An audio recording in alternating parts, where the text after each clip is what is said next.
Welcome, ladies and gentlemen, to my live stream, Global Agent TV. Today, we are going to dive into the life as a teacher in Thailand. It's going to be a deep dive, so stay tuned, like and subscribe, and follow as well. So my name is Gustav. I am known as Global Agent. So I'm going to bring to you a deep dive into the life of a teacher as a Cameroonian in Thailand. We are going to be having a 1 hour plus discussion with our guest, Mola Efange or Dr. Simon Efange. We are going to, hold on a second.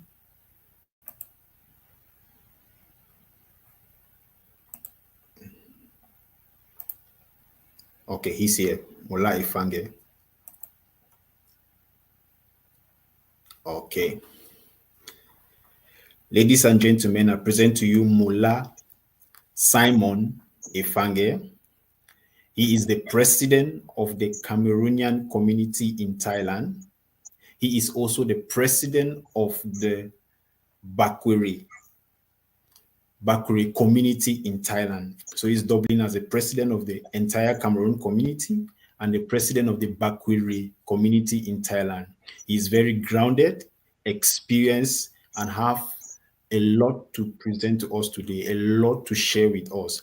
So without wasting our time, I'm going to ask Mola to introduce himself and tell us about his portfolio so that we can begin the live. Can you hear me? I can hear you, sir. Okay. It's always good to check the microphone and the voice level. I wasn't sure for my own end, but I wanted to be sure that everybody can get me 5 on 5. Yeah. Yes, I'm sure because I checked everything, it's fine. So I was certain. Okay. All right. All right. Sounds good. Basically, it's nice to be here. Thank you for having me. You're welcome. On the program today. Even though we have this time difference, like a massive time Yeah, difference. Um, 12 hours. Can you we are imagine? With the still daylight savings, you can imagine. yes, totally 12 hours. But we still make this work. So basically, my name is Simon Mauma Efange, and I hail from the southwest region of Cameroon. I'm still trying to get accustomed to saying Southwest region because when I Mhm. was growing up, it was Southwest province, and recently I'm trying to get accustomed to the whole Southwest region thing. Yes. Um, I hail from Southwest region, particularly from Boya.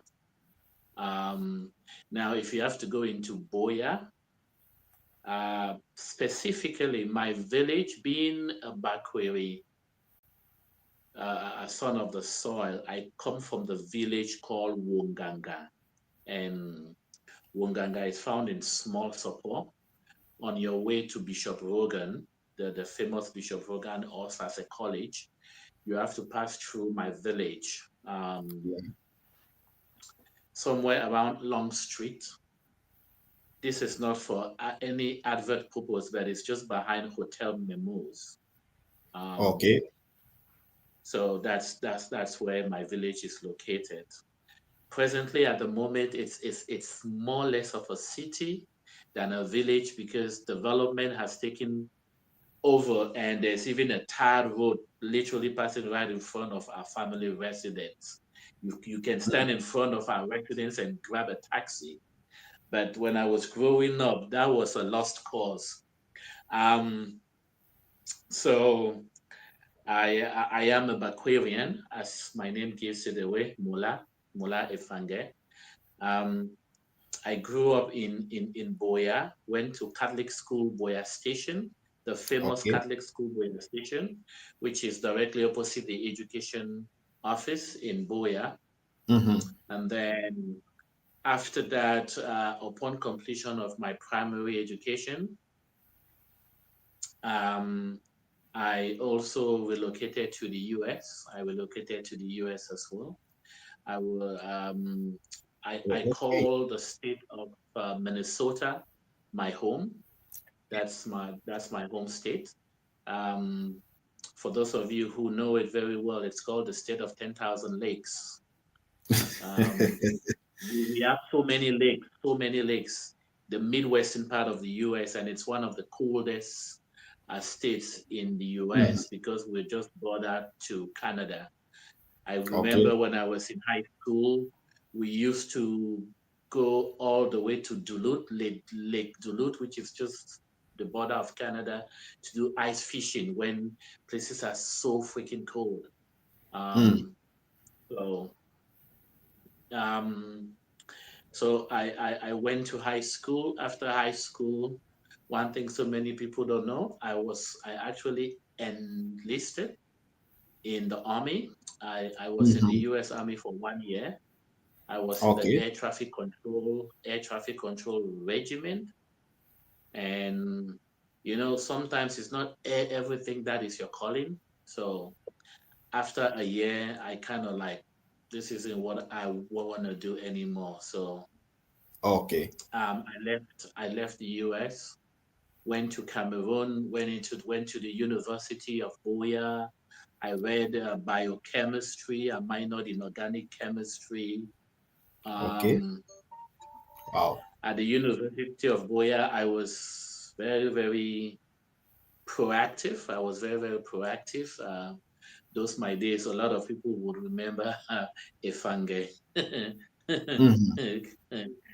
um, before I was during my last year of university, I was Mhm. recruited by the Catholic Mission, the Catholic Education Secretariat, to teach chemistry at one of the schools that was just opened in Moyuka. So Okay. basically, I was doing literally what I was doing was I was going to school and working at the same time. You know, Okay. so my last year at the university was very hectic because I had to juggle a lot of things, teaching chemistry Mhm. and being a student at the same time. Fortunately, the Education Secretariat, Dr. George Kedze, Reverend Father George Kedze at that time, was very Yeah, I know understanding him. because my services were actually needed as a chemistry teacher in that particular Okay. school, given that it was a startup school. So the school bus would take me to the university to attend lectures. After that, bring Mhm. me back to school. I would teach and do other work. So finally, I graduated somewhere back in 2008. Okay. I continued teaching with the Catholic Mission, and then Mhm. somehow by the end of 2008, getting to 2009, I moved to Thailand. When I moved to Okay. Thailand, I started teaching science, general science. It was in Thailand that I heard of a subject called science because, back home in Cameroon, when we talk of the sciences, you have biology, chemistry, and maths and physics. Um, Okay. but here in Thailand, it's more like combined or integrated sciences because it's a mixture of Mm. all the three subjects in one. So I started Okay. teaching science, and then at some point in time, I decided to further my education. Um, Okay. I took up a master's degree in education, um, and I finished that as well. And I always wanted to put myself at a position, you know, we're going to talk about this more, but just to give a heads up, um, being a person of color Yeah. generally, and being in Asia, it's you are already working on a minus, just the fact that you are a person of color. So Mm-hmm. with that in mind, when I read the society and I mastered the society, and I knew that to be outstanding, to be in a position where I'm not going to work for peanuts, I'm not going to be Mm-hmm. fired from a job, I'm not going to be begging for a job. It's just to empower myself and get to the highest level of education that I can possibly get. And with that in mind, it sets the precedent of you um, being somebody that even the Asians would tend to respect you because you are highly qualified. So Mm-hmm. I also took up a doctorate degree in educational administration and leadership. So, Okay. um, Wow.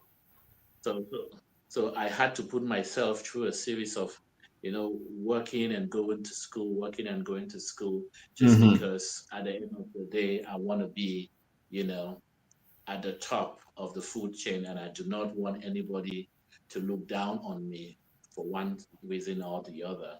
So, Um, in Thailand here, I met my wife. She's Thai.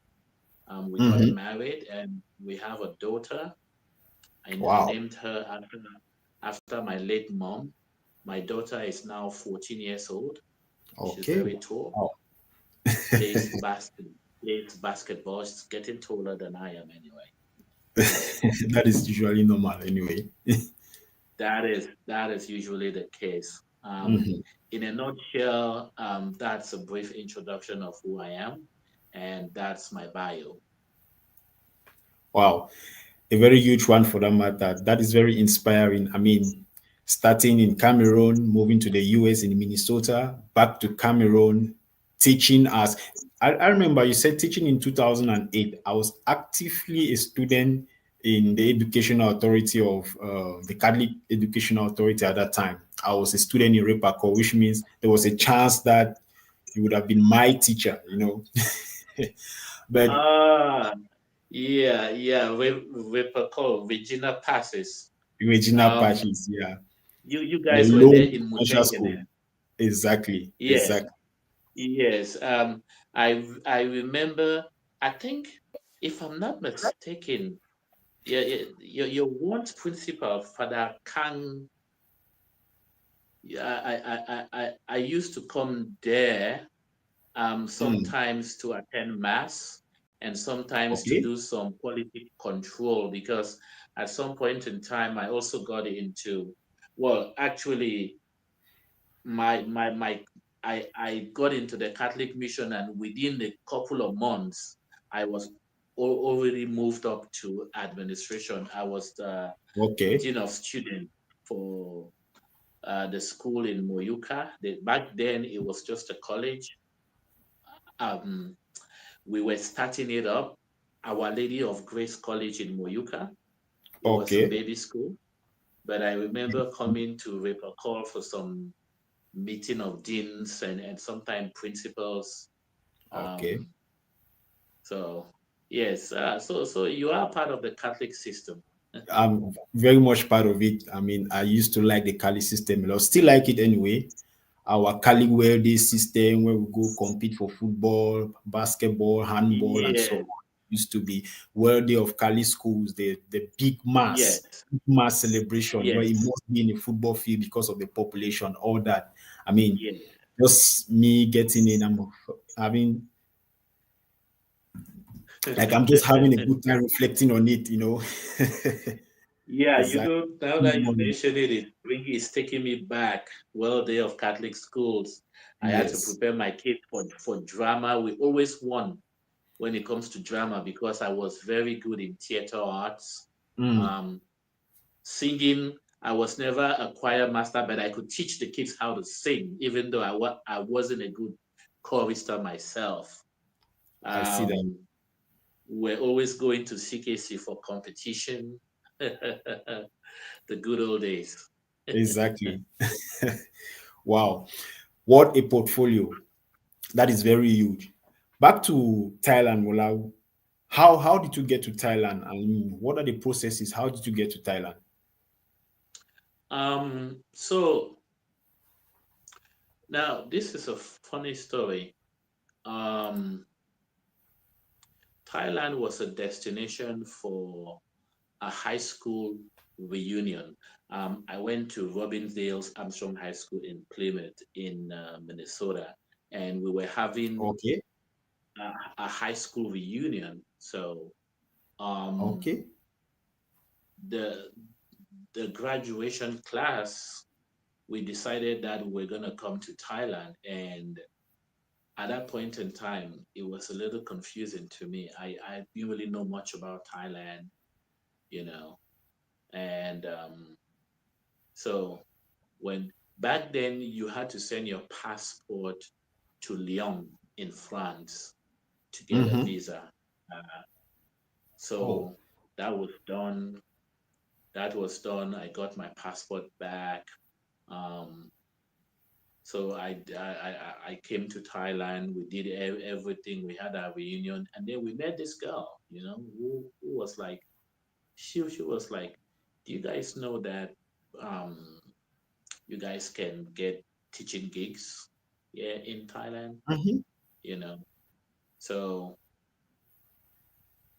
then I started thinking, this is a very good opportunity, but Yeah. because of our skin color, my skin color particularly, it was a bit Yeah. problematic.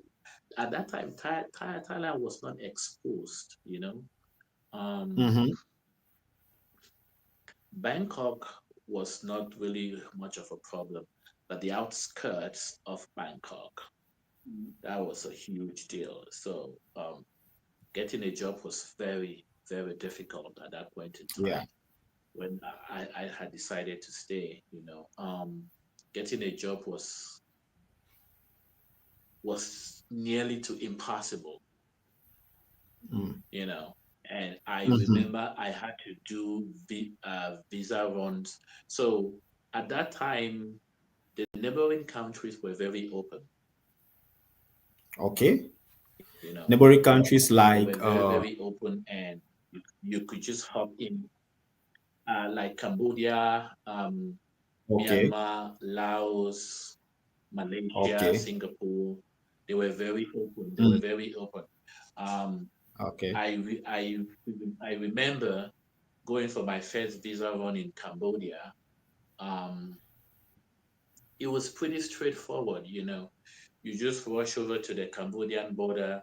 You get a visa right there on the spot. You pay 1,000 baht, Mm-hmm. and you hop into a private car because private cars were doing the journey, and you will Mm-hmm. drive from the border all the way to the capital city of Cambodia, Phnom Penh, Mm-hmm. which is about 8 hours drive.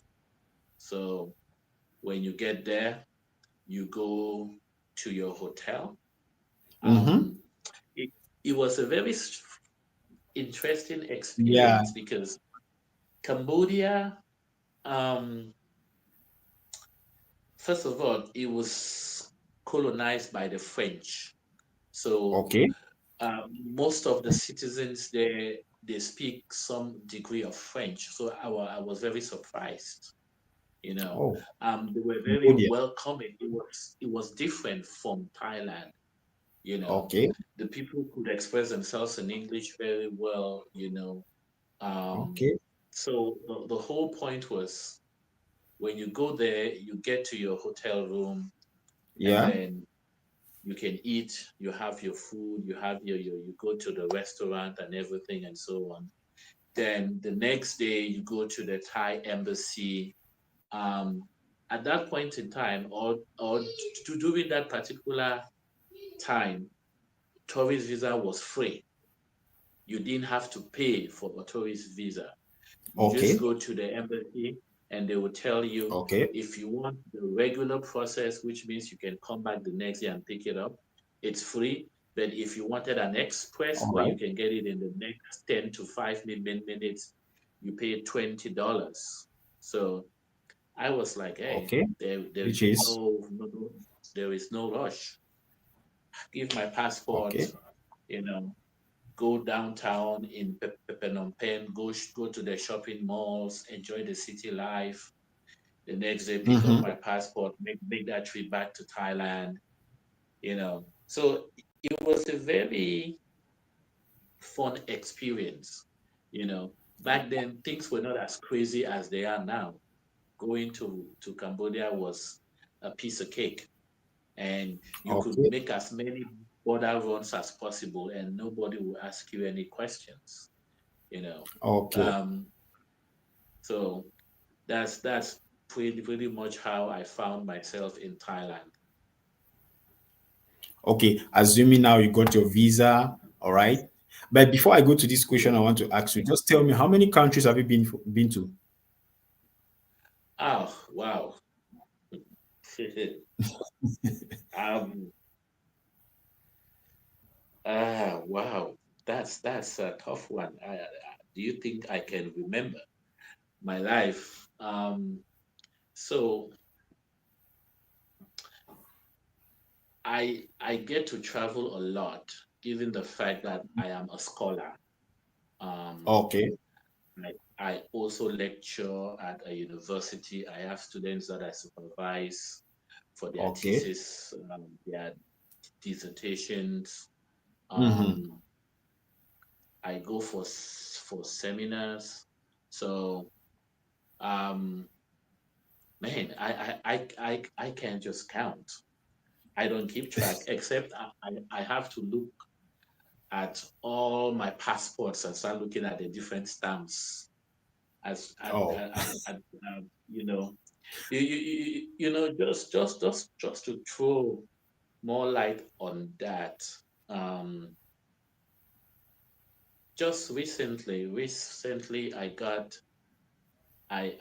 get to talk to a group of people, to a group of mm-hmm. Cameroonians rather, who who were looking for some advice.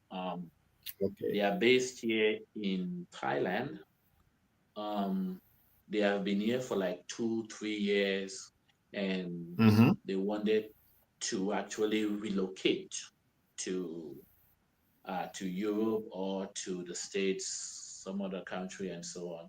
And for some Yeah. reason, they have been going to the embassies, and they have been refused visas. Every time they go, they kept being rejected, rejected, Rejected. rejected, rejected. So Mm. um, That is the case with Africans mostly. yes, when they got to me, and they were looking for advice, I asked them a very simple question, because they said they wanted to go and attend a seminar. Yeah. So my question to them was, put yourself in the position of the embassy official, the person who is Very doing good your question. Yeah. interview. Exactly. Okay.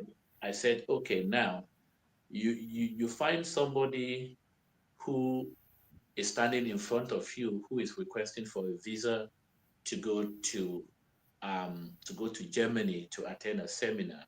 Now, Yes. this person has no travel history whatsoever. This Mm-hmm. person has just come to Thailand. They have never traveled out of Thailand since they came to Thailand. Um, Mm-hmm. they have not attended any conferences or seminars within Thailand that they can prove. They have not Mm-hmm. attended any seminars or conferences with the neighboring countries of Thailand, which will show a Yeah. pattern. And one day they are just standing in front of you that they want to go to Germany to attend a seminar. Will you issue them the visa? And most of them were quiet. So I I said, well, if you guys are quiet, definitely it means you are not going to issue that person that visa. So why should you be given a visa then? You know. So, So um, Doctor, I understand you, but why can't the embassy or the embassy in question just say, okay, Let us offer you this experience. You have never been to this place, you have never been to this place. Let us give you this experience so that come to Germany and then you get the experience that you need. Why can't they see it like that? If your documents, for example, are always correct or perfect, why would they focus on that? You don't have traveling experience, so we cannot give you the visa. Why don't you just ignore that? All right, you're coming to Germany. Germany will be your first experience, and then you move on from there. Okay, you see, that's a very good question. It's pretty much the same thing as it's pretty much the same thing as if you are fresh out of school in the US, they say you are fresh off the boat. If you are fresh Mm-hmm. off the boat and you are looking for jobs, right? You're looking for Yes, jobs, and do you realize that in every advert that you see, they will put at least 2 to 3 years experience, of and course. you start asking yourself, well, if you guys don't give me the job, how will I get the experience? You Mm-hmm. know, so Yeah, it's pretty much the same thing. Um, nobody wants to be nobody wants to be the one to take that chance, to take that that. opportunity. You know, that Mhm. risk of it probably going bad. Yeah. It's a risk. Um, in terms of traveling, the immigration officers have been built in such a way, or they have studied psychology in such a way that Mhm. not every story adds up, you know. Okay, And that's true. what they are more interested in is for you to be able to prove beyond reasonable doubt that when you go, you will come back. Sure. And for you to be able to prove that when you go, you will come back is to have that traveling experience already. You Okay. see, so Mhm. it's not rocket science. Now, if you tell me, truth be told, I told them, if you told me that you wanted, this was a very important seminar, you want to get that experience, I start to doubt your story, because in Thailand, there are so many of these seminars that are being organized every single year, and you've never attended any one of them where you Any don't of even them. need a visa.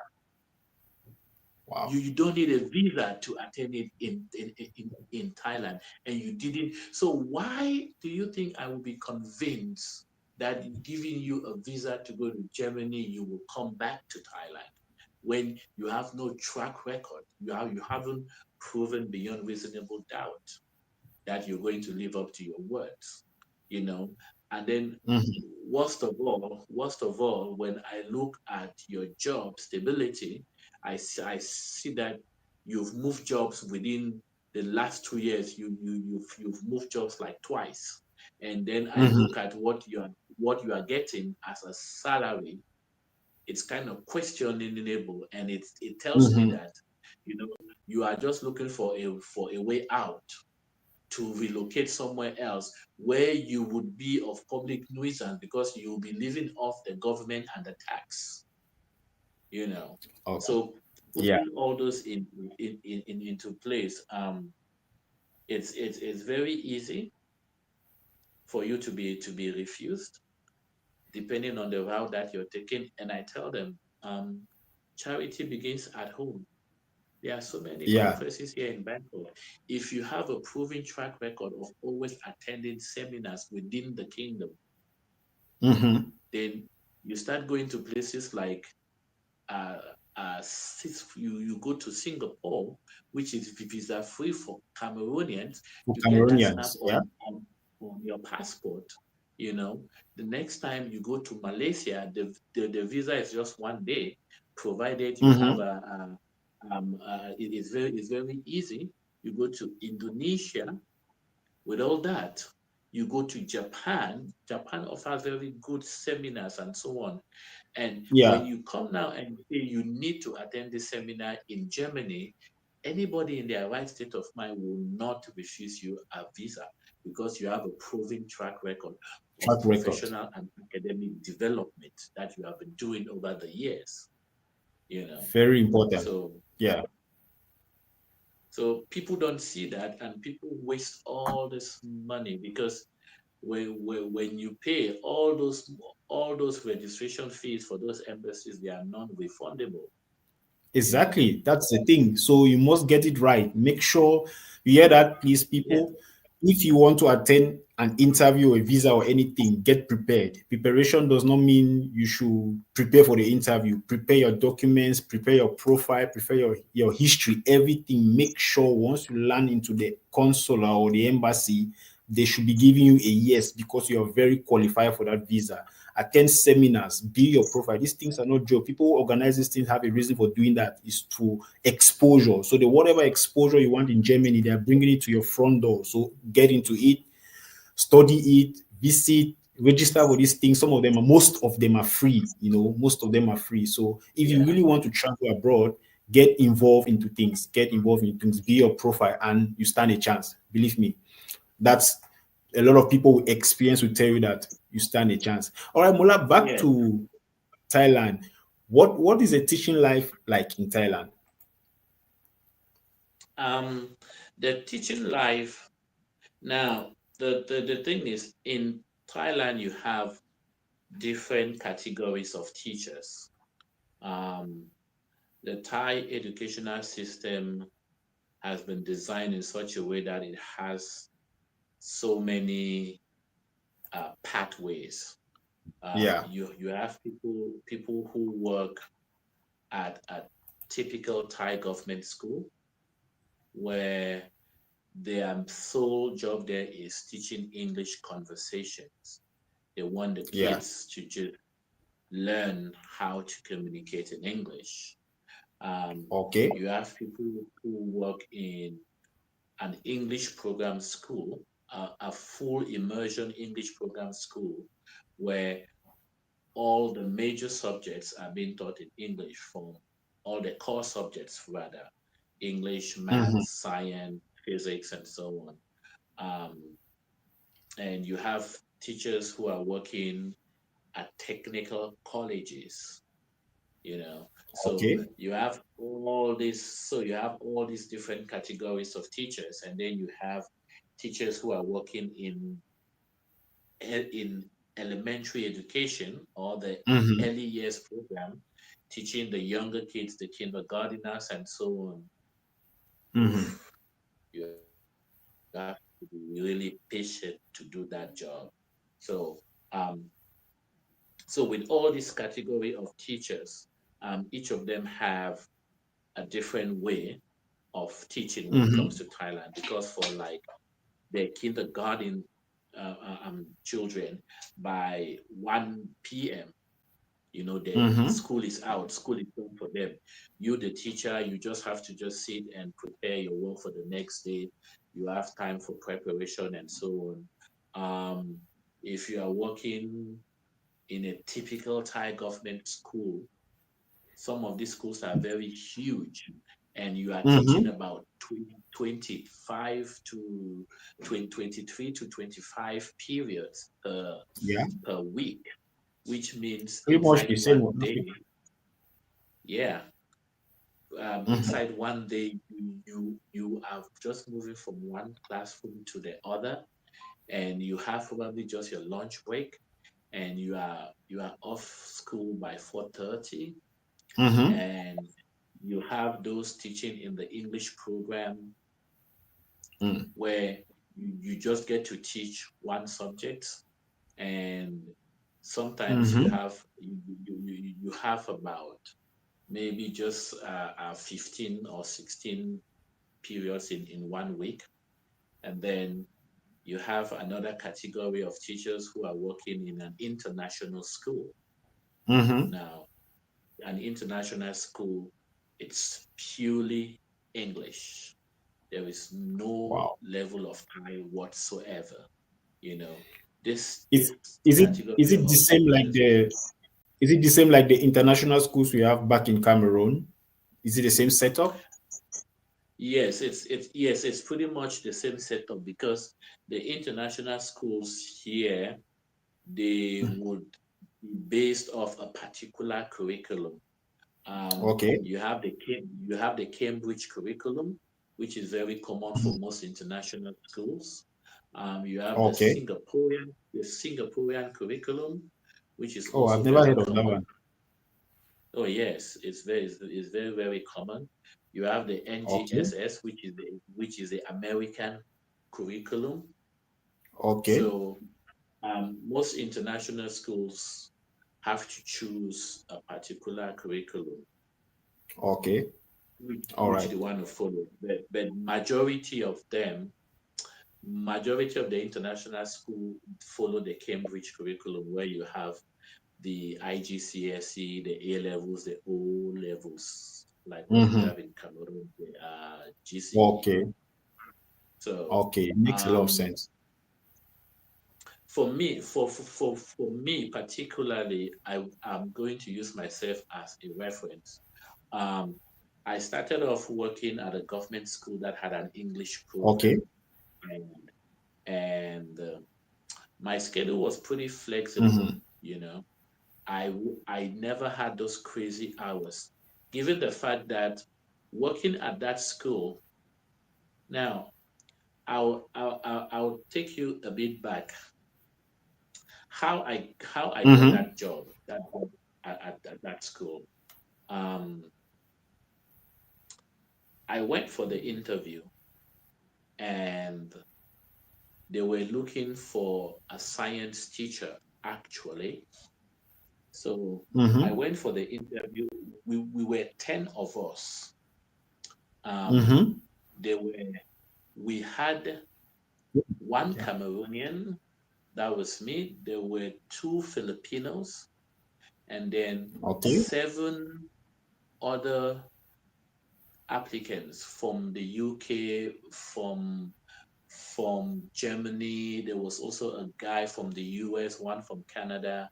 So each person was taking their turns. Each person was taking their Okay. turns.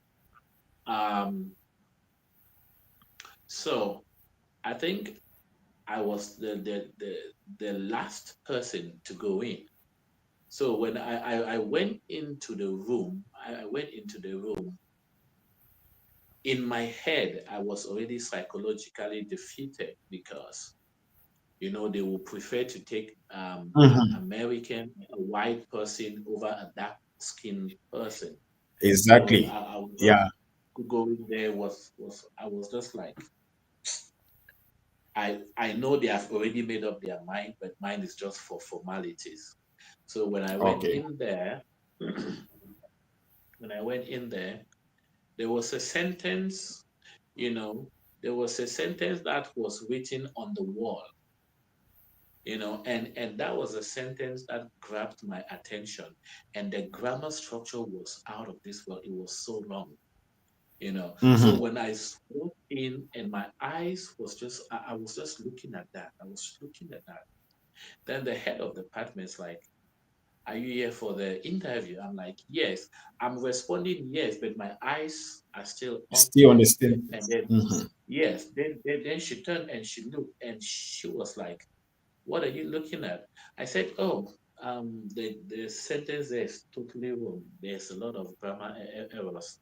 They should take it Mm-hmm. down because it will make them look bad, given the fact that they have an English program." I Then can see she where this asked is me, going.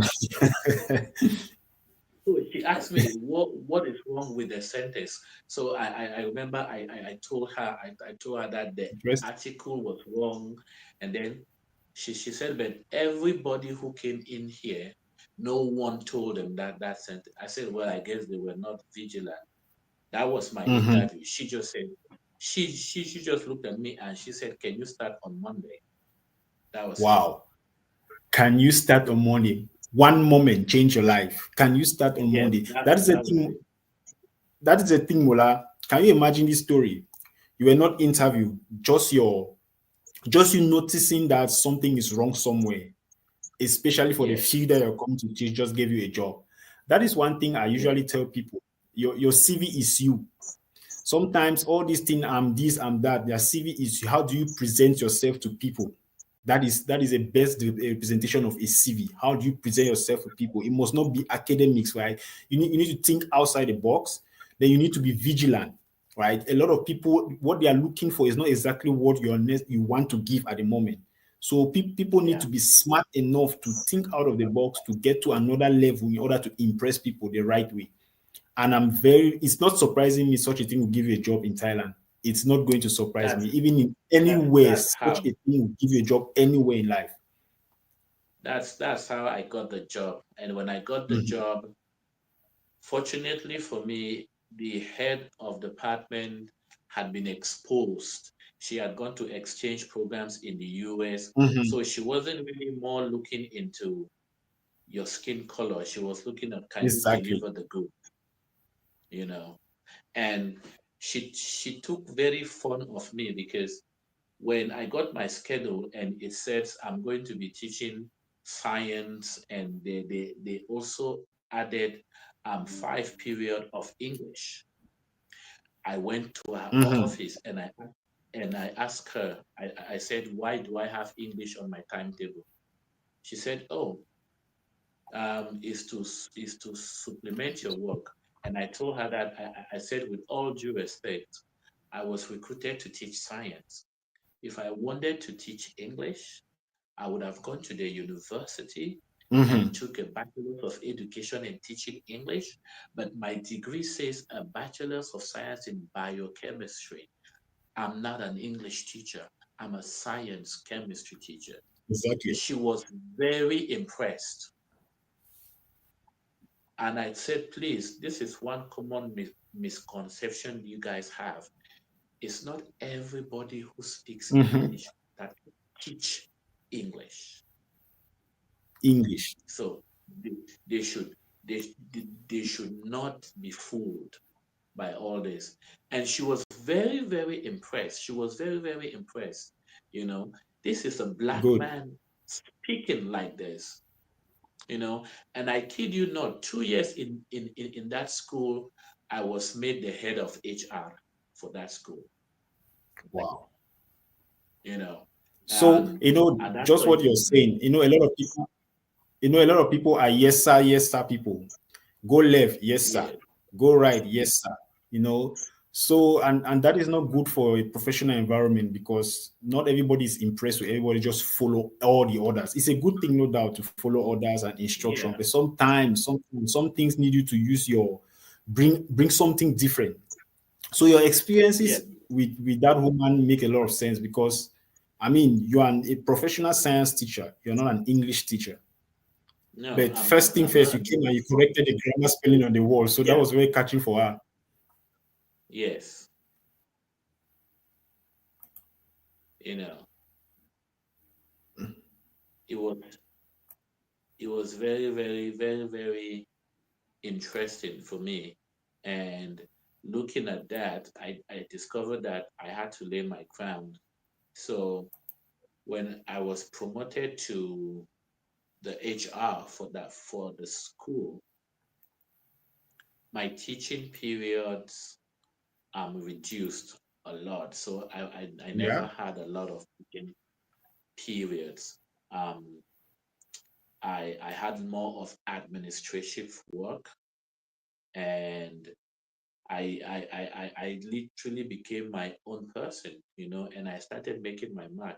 I worked at that school for over 8 years, you know, um, and it's with them that I got my master's degree. While I was teaching with them, I got my master's degree, and when I got my master's degree, the school principal, you know, approached me and said, I want you to be in the on the panel to create an English program for the school. So I joined the other Thai teachers, and I had to help in writing the curriculum for the English program. And we started an English program as well, which I was the pioneer. I was on the pioneer team to kick off the English program, and it was very, very, very, very interesting. Um, we kicked off the program. So at that point in time, I was having an administrative role, you know. Hmm. Is everything okay at your end?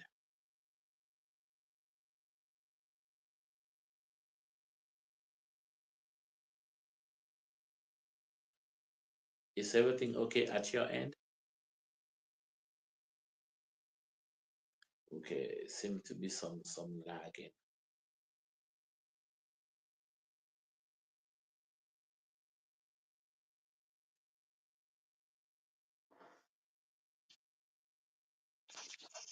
Yeah, is everything okay at your end? Yes, everything is okay. Okay. So generally, um, as a teacher in Thailand, your life is pretty easy. By 4:30, you are done, and you Mm-hmm. have the rest of the day for you to do whatever you want to do. Um, you can catch up with friends. You can go play soccer with friends. You can go to Mm-hmm. the gym. You can go do sports. You can do shopping. You can Netflix and chill if you want to. Exactly. Um, you can catch a movie at a theater or at a cinema. You can hang out, or you can just stay at home and cook. Some people would decide to work extra after school at language centers or tutorial centers. Mm-hmm. So, um, being a teacher in Thailand is very flexible depending on how you manage your time. You don't Mm-hmm. have to think it's not like the US where you have to work 24/7 because you got to pay the bills, you have to pay bills. But Exactly. Thailand, I mean, for us at the international school, we start classes at 7 a.m. in the morning, and by 2 p.m. we are done. Mm-hmm. And you can just go home if you want to go home. If you want to stay and participate in extracurricular activities, you can. But after 2 p.m., that's it. That's it. You are good to go. You are good to go. You can just go and you know do whatever you want to do. So it's pretty fancy. That's how I can put it. It's pretty Mm-hmm. fancy, and it gives you a lot of time on your hands. So depending on how you manage your time, the teaching life is pretty flexible, and you get to determine how you make it work. I hear you. Okay. Well, now I remember you said you had interview with 10 people and then you got the job because of one unique situation that you call attention for. Is there racism? Like, is what is a racism situation in Thailand? Are the Thailand people racist? Oh, Like, oh, unfortunately, it's a sad situation that um, there's a lot of racism in mhm, Thailand, and a lot. having yes, having a dark skin doesn't do you any favors. Mm-hmm, Um, for some reason, even the Thais themselves, who are from the suburbs, mm-hmm, having dark skin, they are being discriminated upon. So for some reason, um, Thai people believe in having a white skin or a toned skin color for some reason. And they see that as being superior over dark skin. And that is just absurd. mm-hmm. So there are times where you will see an advert, you will see some of the most racist adverts. We are looking for a teacher, must be an English speaker, Mm-hmm. must be white skinned. They even use the word white skin, White skin you know. Ah, must be it's very, European. very sad. Sometimes the go specific must be European. Must be a European, So it's so absurd. I'll tell you one experience that I had where I experienced racism. I don't know if the HR was just not vigilant or did not pay attention, because I said in my CV, Mm-hmm. and I sent in my passport copy as well, Yes. which tells you everything about an individual looking at a passport copy, right? Yes. And they called me for an interview over the phone, and I spoke to the lady very well. We had a nice conversation. She Yeah. said on Monday, can you come down and sign the contract? So that godforsaken Monday, I went down to that school. And when I said, hi, this is Simon, she's like, Simon? Like, yep. She This is looked not at a me. football we're expecting. She said, but the Simon that I spoke to is white. I'm like, oh, is there another Simon? Then she looked at and she said, uh, are you Simon Afange? I'm like, last time I checked, yes, that's me. Mm-hmm. And she was so confused. She was like, oh. Then she started speaking Thai, but she Mm-hmm. did not understood that she didn't know that I could understand Thai. Okay. So she was speaking to the colleagues like, but the person that I spoke with, the accent sounded like a white, sounded like White. an American, sounded like. And I just told her, as I said, is this going to be a problem? She said, oh, the director is not in. Just go, we will call you when the Okay. director is here. I just knew that that was just a way to get me out, you know. So I felt so sad, because what I've been trying to pass across to many times that I come across Mm-hmm. is that it's not the skin that teaches, it's your ability, your Exactly. brain, it's not your skin color. So it's very common in Thailand, and I've seen a situation where a dark skinned person has been employed, and when they got a white person, they had to replace, The black you know. skin person. Yeah, which is very sad. So um, I've also been faced racism where I went to a hotel. I was traveling with my family. So Mm-hmm. I told my wife and daughter to stay in the car. So I went up to the hotel to ask if there were rooms Mm-hmm. available. And the lady said, oh, it's full. And I was a bit confused, because I just checked on the internet and it says they had available rooms. Yeah. So I left and I came back to the car. I told my wife Mm-hmm. that you go check. She went there. Oh, there were six available rooms. And the lady said no, So no room. so when she called me on the phone and she said, come, there are rooms here. When I went, the lady looked at me and I looked at the lady, and I spoke Thai to her and I Mm-hmm. insulted her really badly.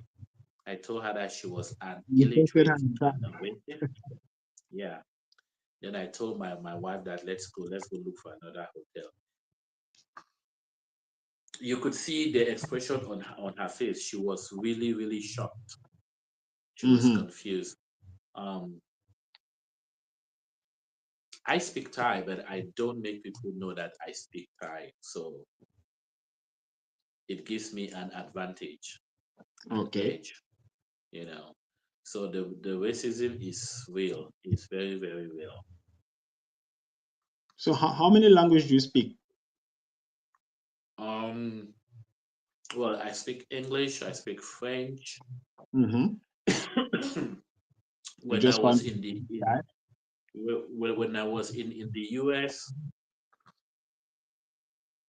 we had to take a language in high school.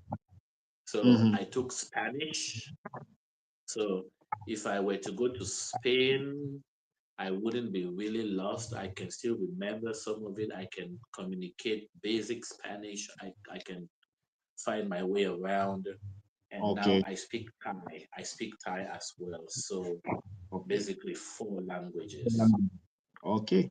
That is huge. And I mean, most Cameroonians will boast for speaking two languages, but four, it's an extension that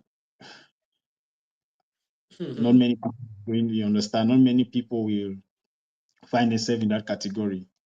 But it's a good thing though. much. Now, Mola, I want to ask now, what are the qualifications should in case someone wants to come to Thailand, for example, a Cameroonian now that wants to come to Thailand to teach and be just like you, what are the qualifications for such a person to make it as a teacher in Um, Thailand? well, I mean, the minimum qualification is having a bachelor's degree in any field, you know. In any But field? yes, recently, um, if you have a bachelor's of education degree, Oh, you are at an advantage as compared to somebody who has a bachelor of arts or bachelor's of science, okay.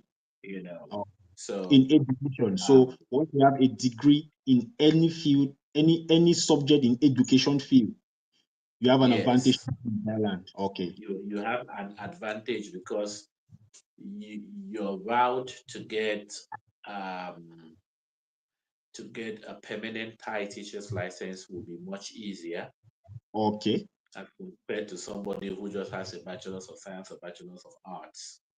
Okay. So the minimum, so it's a bachelor, but if you are an ed degree holder, you are good to go. You have an advantage. Mm-hmm. Um, if you are just a bachelor's degree holder, you will still have to do some additional courses or a Okay. diploma to be able to get you on the right track. But uh, in a nutshell, the basic is bachelor's. So Okay. irrespective of whatever bachelor's it is, but I said because you can't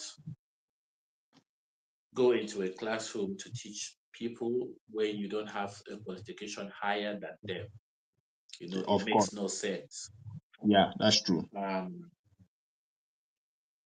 you can't have a high school diploma and you are going into a classroom to teach high school kids, Sure. you know. So it's pretty much the I mean it's just a bit different in that in the US to be a teacher you need to sit in for the state license exam because every state has its own requirements. Okay. But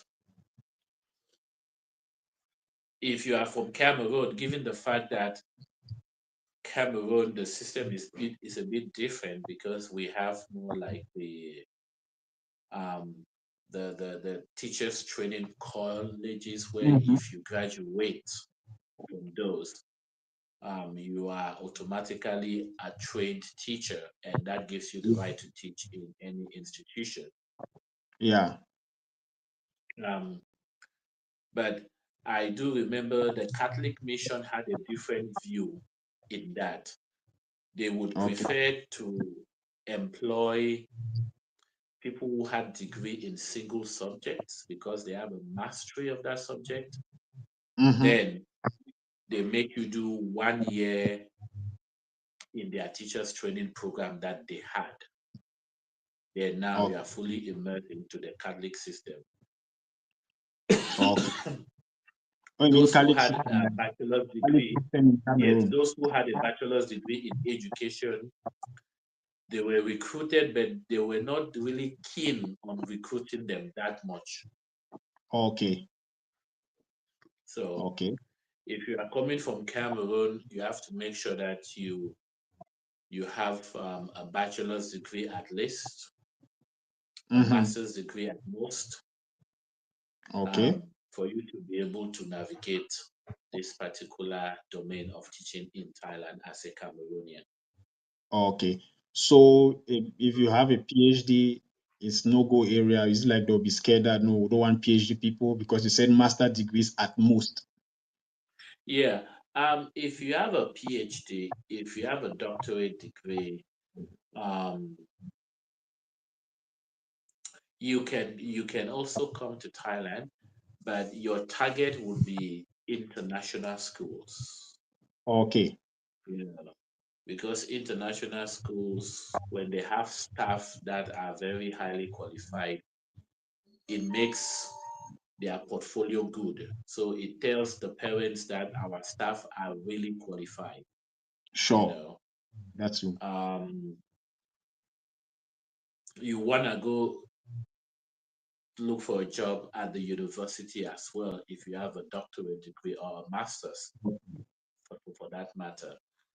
Um, the only thing is that teaching at the university in Thailand is the pay scale is quite low.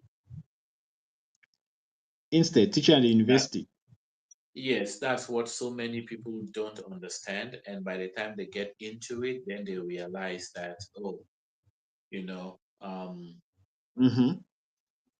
it's just that fancy name. That's why even myself, I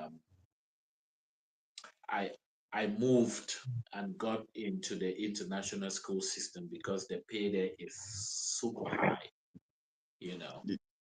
Okay. Do they pay there in American standard like the international school? Do they pay like, Yes, for example, if it's an yes, American international school, they pay in American standard? yes. They pay in American standard. So the thing is, working at an international school, Mm-hmm. um, it has a lot of benefits. Okay. First, your basic pay package is super. It's commensurate to your qualification and your Okay. experience. Okay. You know, they try to match it up. You should anyway. Um, yes, you have things like a contract completion bonus, which is an equivalent of 2 months of your basic salary package. Wow. Wow. Um, you have a housing allowance. You have a housing allowance where at most it can cater for your housing of um, a two-bedroom, two-bathroom apartment with a kitchen, you know, Mm-hmm. living in Bangkok, where housing is very expensive. Mm. Um, you have your flight allowance, so they pay you a round trip for you to go home at the end Mhm. of the year and to come back. Wow. This is for You know, international schools only. yeah, this is for Take note, international international schools. schools only. Round trip flight, two more Yeah, salary bonus, and so on. Just yeah, international schools. And to qualify for international, international schools. you must be grounded educational wise. I mean, to a level of Yes, master's degree or even a bachelor's degree holder can still work in international school.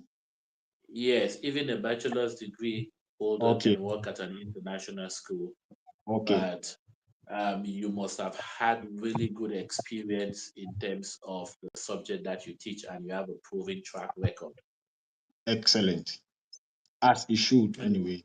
I mean, no one yes. is So employing another the person. only difference there is that you come in with a bachelor's degree and somebody come in with a master's degree or a doctorate degree would be placed Mhm. at a higher pay scale, you know. Yeah.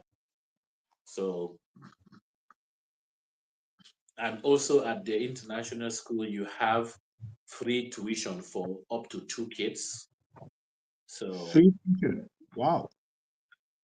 yes, so So that's why considerate. that's why so many people are fighting and working hard, getting the qualifications to get into the international school sector because Mhm. um, the package is very very good, Okay. and different international schools, because there's a high level of competition, they are trying to upgrade their packages, you know, Okay. to attract quality teachers, Excellent. you know. Now, doctor, what happened is most people will not be qualified to teach in international school.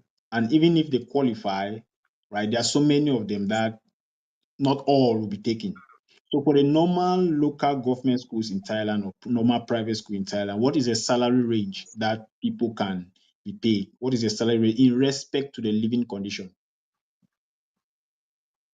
Um, so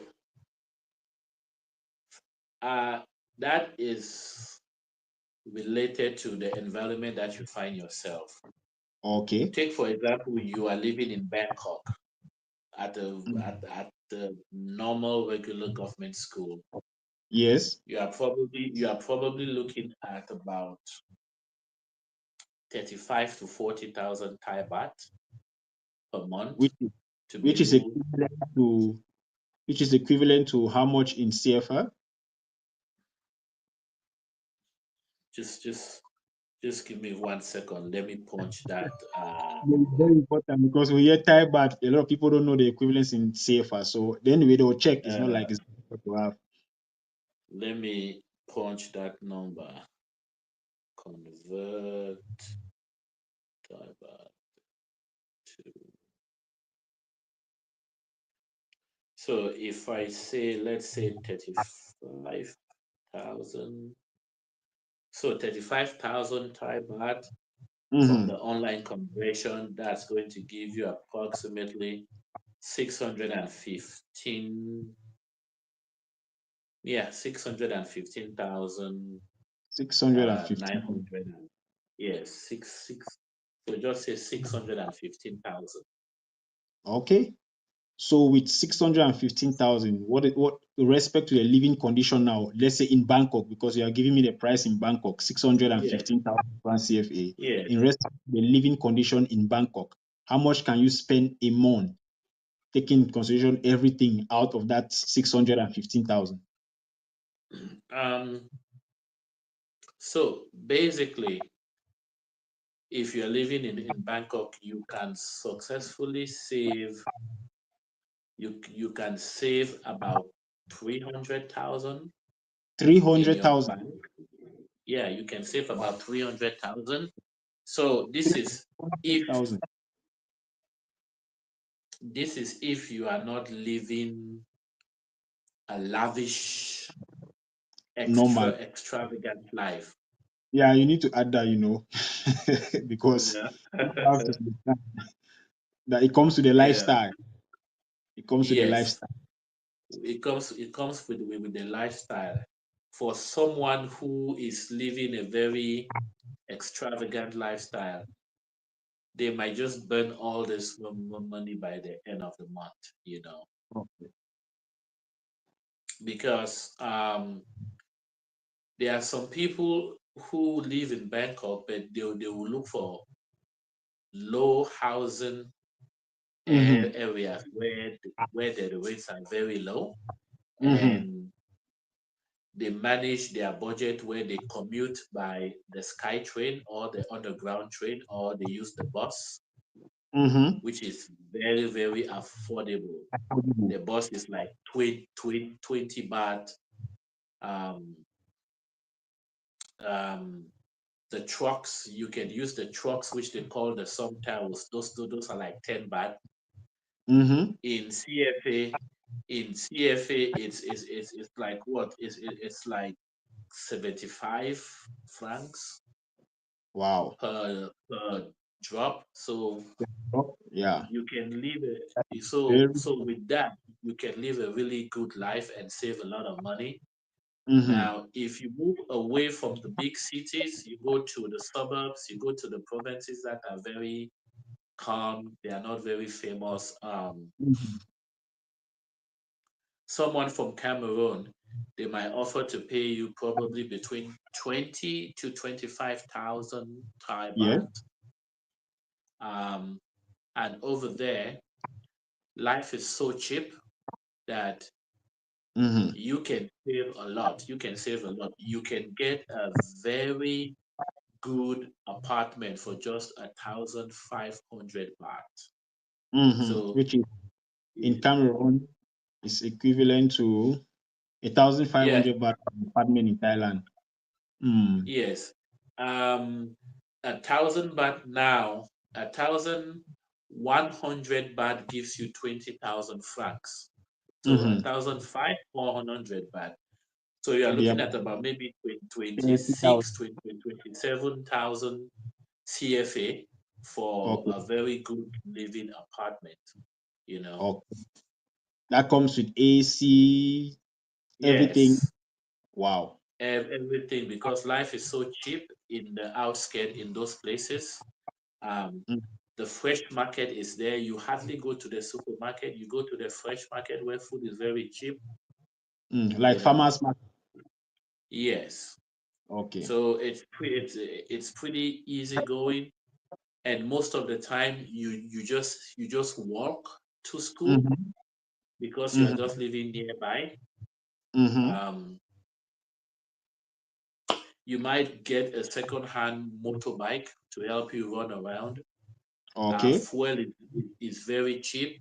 You can put um, fuel for about what 100 baht, not even up to 100 baht, which Mm-hmm. is like what 300 francs. CFA. And the fuel, yeah, CFA will carry you around for like a week in your Wow. motorbike, you know. So there are some Cameroonians who are very lucky. When they come, Mm-hmm. they just get a job in a big city, you know, Mm-hmm. and they start them with on like 40,000 Thai baht, which is what it's like almost 680, Wow. Wow. you know. And the So. problem is they see such amount of money, they get confused and Mm-hmm. they just appropriate the money and they don't make very good use of it because they have just seen all this money. They are living all these lavish and luxurious lives, and before you realize everything is Mm-hmm. gone. Oh, They that's don't plan interesting. for a rainy day, you know. Mm-hmm. So the living condition of Thailand in respect to the salary, I think it make a lot of sense. So Yes, it does. mm, now I want to ask you, what is the job security like? Like if you have a job, for example, somebody leave Cameroon now, go to Cameroon, by based on luck, you have that school that pays you 30,000 baht, 50,000, no, not 50,000 baht, you didn't mention 50,000 baht, you just mentioned 40,000 baht. 25,000 baht, 30,000 baht. What is the job security? What are the expectations? What is the teaching curriculum in those normal schools?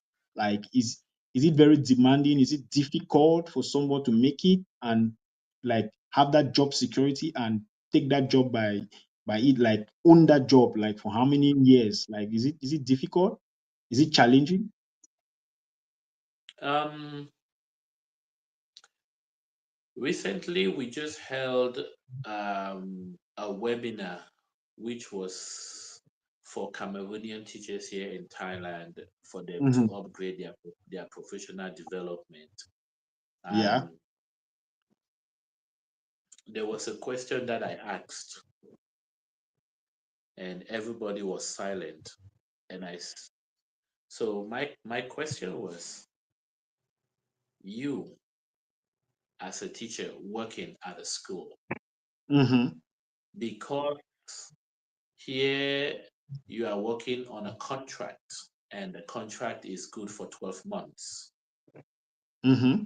And at the end of each contract year or each academic year, they have Yeah. to evaluate to see whether they are going to renew your contract or not. Yeah. So the whole point now is, you as a teacher, I asked them this question. When the academic year comes to an end, you should ask yourself one question. Why should I deserve a new contract? And if you can't answer that question, then you are useless to the school. Because as a teacher, you are Yeah. supposed to make your presence and your impact felt where Mm-hmm. you work, whereby at the end of the day, when they say, oh, teacher A, the only thing they will say is, no, this is somebody we need to keep. Mm-hmm. There is no dispute about that. And what are you supposed to do to be at that position? You have to prove your worth and make your presence felt in the school. Exactly. So if you are one of those teachers who just feels that it's just about teaching the kids in the classroom and that's it, then definitely you have failed. Normally, yeah. What is the thing? What new something, anything? Is there anything new that you have brought to the school?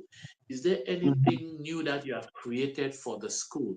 Is there any new impact that you have made upon the school that anybody who tells will say, oh, this is because of teacher A? Mm-hmm. And that's how you get job security. You have to be at a position where your contract is not debatable. When they sit, they look, when they are evaluating at the end of the year, they just always say, oh no, this person will keep. So Mm-hmm. interacting with other Thai teachers, your colleagues, Yeah. bringing up activities, creating different opportunities, you know. Mm-hmm. Um, at the first school that I worked at, where I got that job, I was teaching science, but I was making impacts within the school community in Yeah. other sectors. Now, I was able to successfully convert one particular stairway in the school, Mhm. and it was called English Corner. Okay. Finally, the principal bought the idea and they decided to develop that stairway, turn Mm-hmm. it into a place where kids can just see. It was broadcasting CNN. You can see CNN news, you can watch BBC News. And Mm-hmm. till today, when you go to that school in that province, my photo is still there as the pioneer of English Corner. Leave your Every time I go to Nakhon Ratchasima, to that province is called Mm-hmm. Nakhon Ratchasima. I go to that school, Bumwatana school, English Corner, my photo is still there, the pioneer initiator, you know. Yeah. Yeah. So these are some of the things. You need to be able to show your employer that they have a reason to keep you. Of course. Wow. You are not lazy, you are not always complaining, you have a positive attitude, you are bringing growth and development to the school, you know, you are bringing up projects, you are participating in activities. When they call you, they say, teacher A, can you take the students and you prepare them for a competition? Oh, teacher, I'm so busy. I have to mark. They will tell Complain. you that that's not a problem. That's okay. We will look for somebody else. But you Exactly. don't know what you are doing to your reputation. And such people they'll be very nice with you. Like, no, it's okay. Take your time. If you don't have time, Yes, like of they'll play it as course. if everything is normal. That just go feel free. But I'm sure they'll be making changes at the end of the year. You see, recently at my present school, the present school which I work at, uh, SBS International School in Bangkok. Yes. I I initiated a program which is like a TED Talk, Yeah. and right now every teacher is calling me and trying to see if they can get students to also students from their year group to participate in this program. Okay. And the first TED Talk is I told one of my students, I, I I just told her, I said, do you know something? I think you'll be very good at talking to people. Then I asked her, can you give me one good reason why it's very, very bad to sleep very, very late at night? And she started explaining to me all these things. Then I said, guess what? You're going to tell this in front of a group of people, telling Mm-hmm. kids why it's dangerous to stay up late at night and play video games instead of getting enough sleep. And that's Mm. how I initiated that TED Talk. And the amphitheater was very full, the entire, and she spoke. And the next day, another teacher called me and said, one of my students also have an idea. They want to talk about the importance of Mm-hmm. homework, you know. And you see, so now the school now is asking me to put a structure for this Exactly. particular, and let's make it now like a weekly event where every week. So you see, when you think of that talk, you think of Prof. Ifange, Mm-hmm. you know. Mm-hmm. So you're making your roots. You see, you don't have, this is what I tell most of my fellow Cameroonians. Um After school, you have all this time in your hand. You are done at 4:30. You have all this time. What are you doing with this time? You are not putting it into good use. Educate yourself, Mm-hmm. prepare yourself, develop yourself professionally so that you can better deliver when it comes to your job side. And that Yeah. is what gives you your job security. I'm not going to lie to you. I'm going to tell it right now and to everybody looking and to everybody who's watching.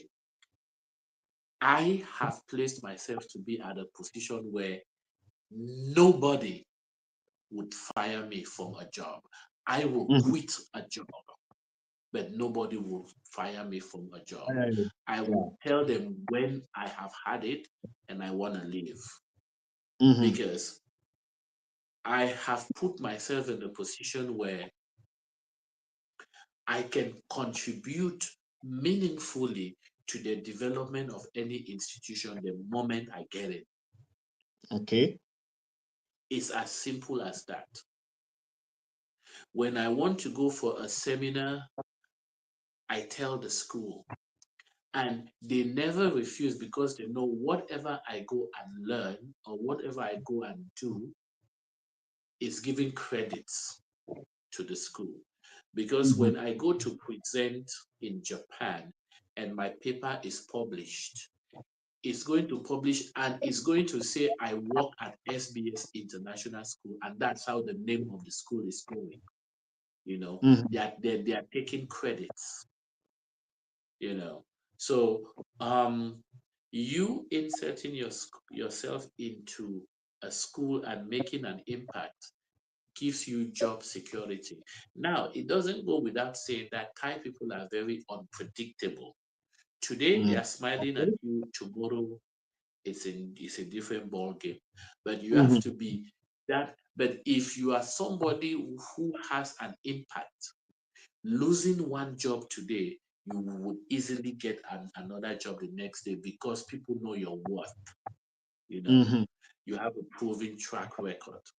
But if you are those kind of people where you are very relaxed and adamant, when you lose Yeah. a job, it's going to be very hard, difficult for you to get one, because even when they call for references, they will have nothing good to say when it comes to you as a teacher.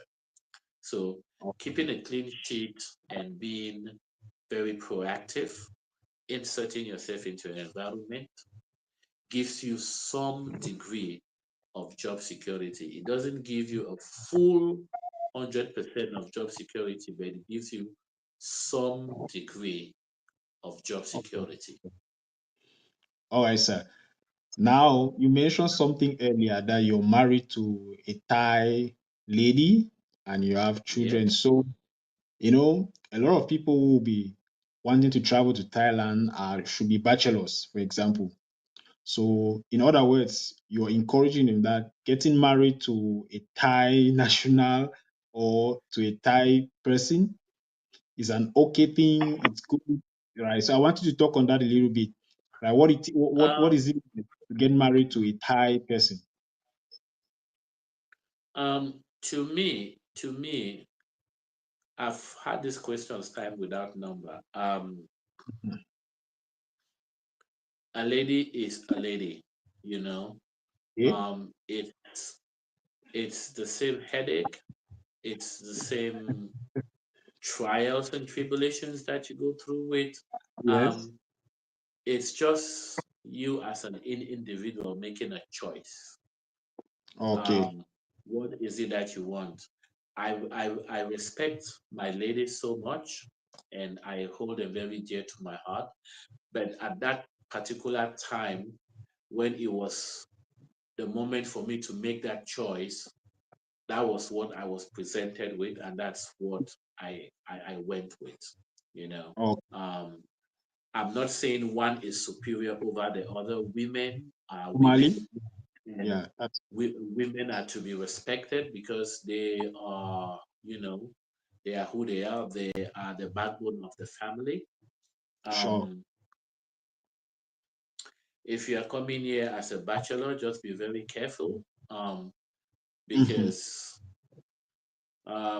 you might find yourself living a wayward life, jumping from one woman to the other, which is not usually the best case or the best scenario. But marriage is marriage, irrespective of Who you get married? what type of person you're getting Type, yeah, married to, you exactly. know. So you can still get married to a Chinese lady, and Hmm. if she has a good character, it's going to be smooth. If she doesn't have a good character, it's going to be one hell of a ride. Um, Exactly. you can still get married to someone from Africa, from Cameroon. If they have Hmm. a good character, you guys have good chemistry, you can live the best of life. But if it does, if she doesn't have a good character, man, it's gonna be, Exactly. cats The and same. dogs all over the Exactly. place. So Exactly. so basically, it just depends on what is it that you want out of life, what life presents you at that particular time of what you're looking for, and Hmm. you just take the bulls by the horn. So um, I've been married now over what, 14 years, Hmm. you know, and we are still we are Wow. still standing strong. You know. I've been married for 5 months.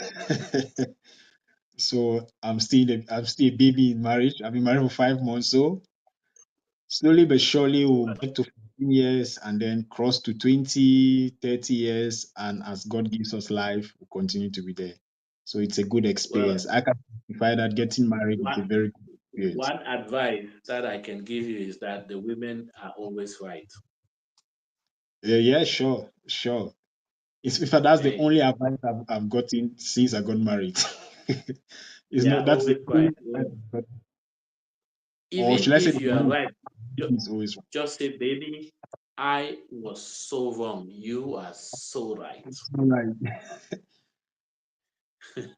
So it doesn't have to be a yes sir man in marriage, right? No, no, no, no. Marriage is a partnership, Okay. you know. It's a partnership. It's like the common say we have in Cameroon, I scratch your back, you scratch my back. That's my back normally, yeah. You know, no. and you as the man, you have to take the lead to be able to be you should be able to provide for your family and your partner. I didn't say your wife, that's why I say it's a partnership. Your Partner, yeah. partner is just there, you know, to make sure that you are also strong while you provide for the family. You Mm-hmm. know, Oh, your partner is your support system. You know, so wow. that's there is no rocket science. It's as simple as ABC. Okay. So teachers can come to Thailand to teach. The qualification is most Cameroonians are qualified to teach in Thailand. The salary is Yeah, okay. Now, yeah. visa process and documents. So if somebody is available now, like, can you, like, what I'm trying to say is, can you support someone to come and teach in Thailand? Can you assist them in teaching in Thailand? Can you assist them in getting the required documents to teach in Thailand? Okay, so over the years, I've had so many people contacted me um, with this particular question, and I've always had my stand where I say I am not an agent. Um, if somebody comes to Thailand and they get in Mm-hmm. contact with me and there's an opportunity somewhere, Mm-hmm. I can recommend you and Okay. I can put my name as a reference. If I know you very well, I can vouch for you.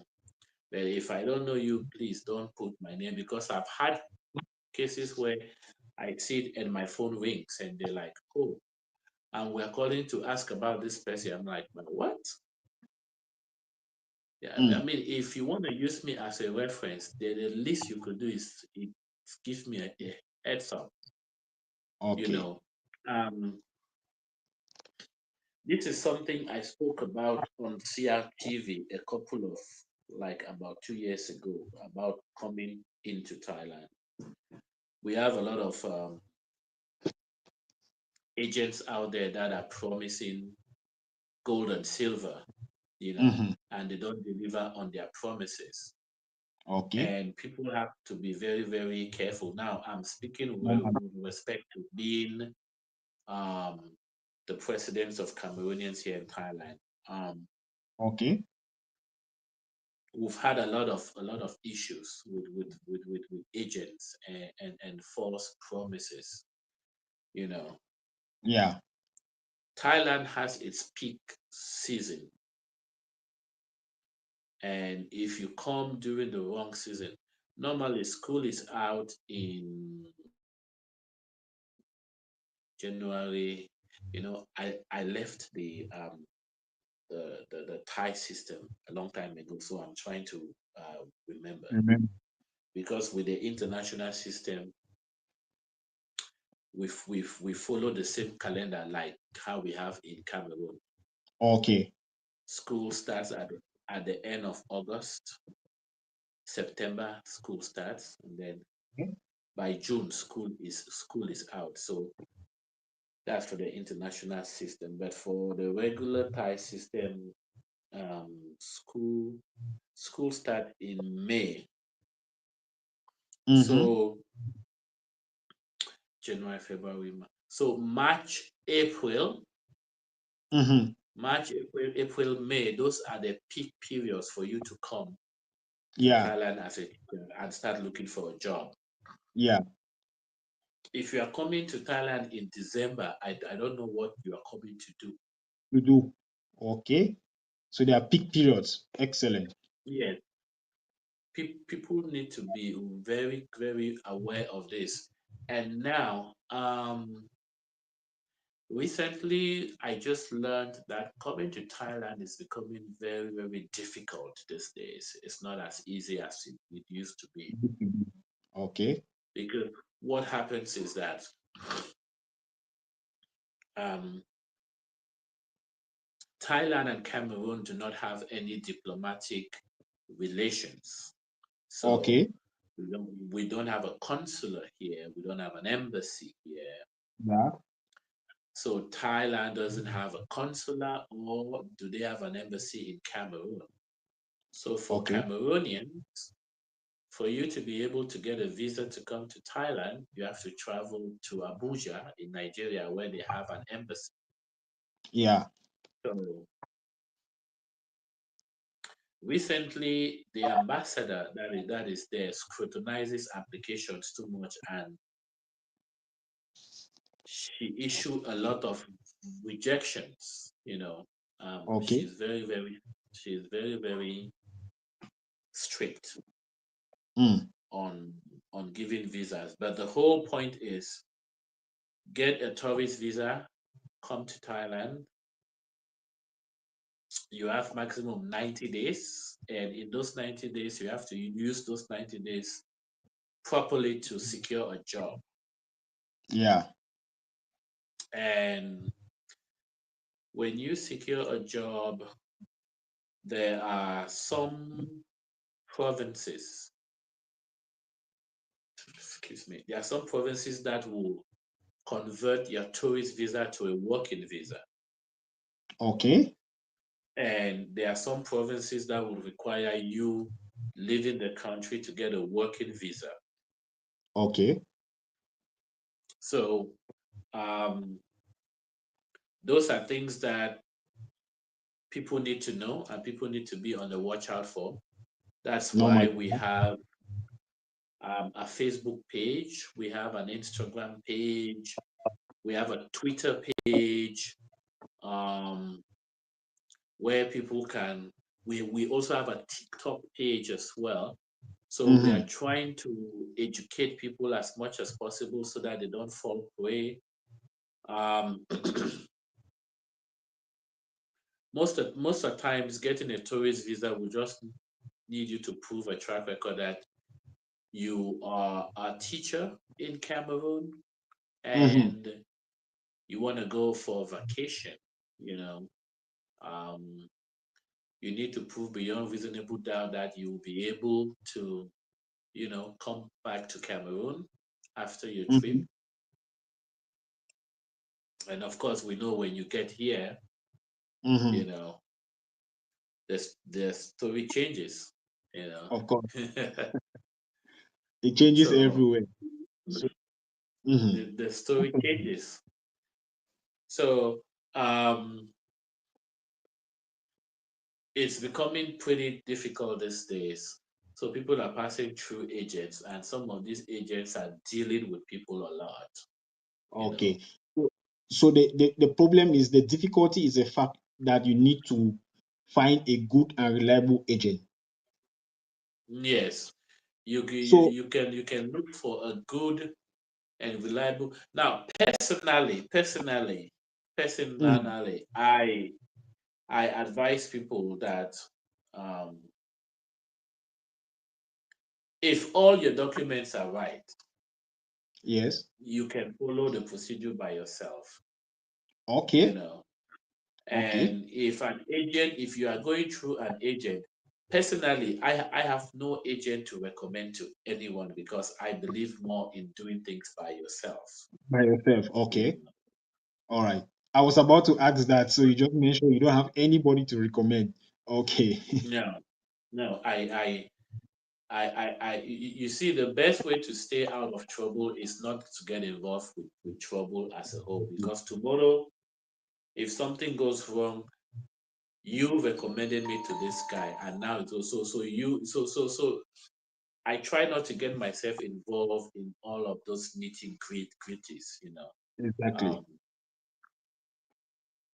I try to stay clear because with us Cameroonians, you are a saint until when things start going wrong, then you become the bad man. Mm-hmm. Personally, I have opted out of all these particular things because over the years I've tried to help so many Cameroonians. At the end Mm-hmm. of the day, they call you all sorts of names. Yeah. So the best way to stay is not to get involved in all these things. Mm-hmm. Keep a clean sheet. I can advise, but Mm-hmm. there's an extent to which I can go, you know. Yeah, Um, I understand what you and mean. and I will always tell people, do not take my word as the final word, as the alpha and because things changes every single day. Exactly. So you have to be very, very careful. Um, make your facts, get your facts straight, do make your findings, get in contact with us. Whatever information you need, we can furnish it to you to help you. But Exactly. please be very, very, very careful because recently I came across an agency that was asking for 1 million CFA for a tourist visa to come to Thailand. That Okay. was ludicrous. Now that you mention, now that you mention 1 million francs CFA, if someone is to come to Thailand to teach, right? How much can that person budget, right? How Um, much budget to take him through? well, basically, um, I think you should have something in the neighborhood of not less than 2.5, Okay. not less than 2.5 million, because making that trip to Nigeria is going to cost you some money back and from. Um, Mm-hmm.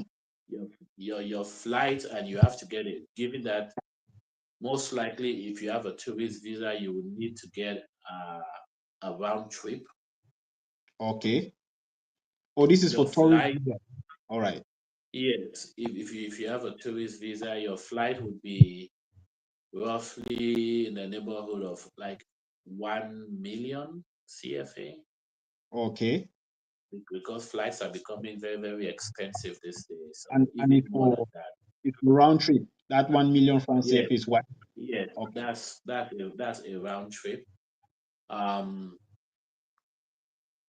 you need to hold some money. Should you not have any person that's going to receive or accommodate you, you will need to find a place to stay and at least put some down payments Okay. of security deposit. You need to feed, you need to run around while looking for a job. Okay. Um, you need to do your visa conversion, which also costs more money. So Mhm. all these things put into place is always good to be over prepared than under prepared. On that. So basically, for tourist visa, you can go through the process yourself. It's easier. Yeah. What about those are one work visa direct, like work visa, which is a 3 months? Um, So what do they do? work for work visas, this is where you have these agents, and honestly, I'm not gonna say what I don't know. Those Mm-hmm. agents would do whatever thing that they have to do. Um, they will give you their conditions Mm. and so on, and they will work that out with you. Basically, every agent differs or vary. They are not synchronous. But Okay. recently, I came across a lady, a Cameroonian lady, who was recruited directly from Cameroon. Excellent. Yes. She was working at an international school in Yaoundé, and she Okay. was recruited to teach biology at a very prominent school here in Bangkok. She was recruited directly Direct. from Cameroon, Wow. you know. So there are possibilities that you can be recruited directly if you fit the profile, Mm-hmm. you Wow. know. Um, they prepared all her documents. She went to Nigeria. She got her working visa.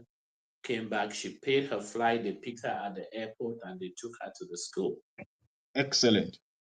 I mean, that is a very good story. I mean, employed Yeah, directly, like not yeah. many people. I have that type of experience too, but not many people can be employed directly. Well, you already say you're not going to recommend any agent which are support because you hardly can trust someone and then people will be bouncing back. It will be a look back to you. No, you gave me this person did not treat me well, and so on and so forth. So nobody wants to take that responsibility, which is totally acceptable. Now, assuming they're in Thailand, living condition, everything, you've spelled everything out, it's perfect. They can also get married. For those that want to get married, is good. Yeah. And now the next thing I'm going to ask Mula, you're laughing about the marriage part. Yeah. Yes. So we are almost rounding up. So what last advice do you give? Like, will you encourage Cameroonians to like take the advantage of coming here? Will you encourage them? No, it's a good thing. Come, the life is good. I encourage you to come. And then if they come, what is a route of living? Because a lot of people will come to Thailand, they will not want to stay because people still have their dream to go to Europe, people still have their dream to go to America, people still have their dream to go to Australia, people still have their dream to go to a first world country, for example. So it's like it will mostly be a transit country for a lot of people. So moving to from Thailand to another country is a visa process. From your experience, what other people have, is a visa process affordable? Is it okay? Is it as compared to Cameroon? Is there much difference? Are they issuing the visas for people to leave to other countries? um, okay, so my advice is first I'm gonna start with I recently had a friend from Canada who came to Hmm. Thailand to visit me um with his family. He's married to a Canadian and they have two kids. And when they came, first, he was shocked when he Hmm. saw Thailand. Um, I took him to we rode the Sky Train. You know, Yeah. I told him that we can successfully do shopping in Bangkok without touching the ground, just moving just moving with the Sky Train. And Oh, he was so impressed. He was so confused. I took him to Siam Paragon. He was bamboozled. The wife was like, and the wife said, "Do that you is know so. what? She, even the malls in Canada are nowhere close to what I see in Thailand. You know, I've lived in the US. Even the malls in the US, they are not as sophisticated as the one that we have here Most in Thailand. in Thailand. That's just the reality.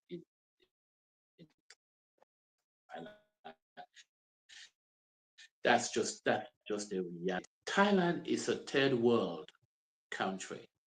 It's a third world country, and the way it's the lifestyle is even way better than first world First world countries. country. Okay. Now now this friend from Canada, he was like, God, he's like, hey, you know, this place, they are very. I thought there would be a lot of poor people, and I told him that I said, look, there is no way you can compare Thailand and Canada.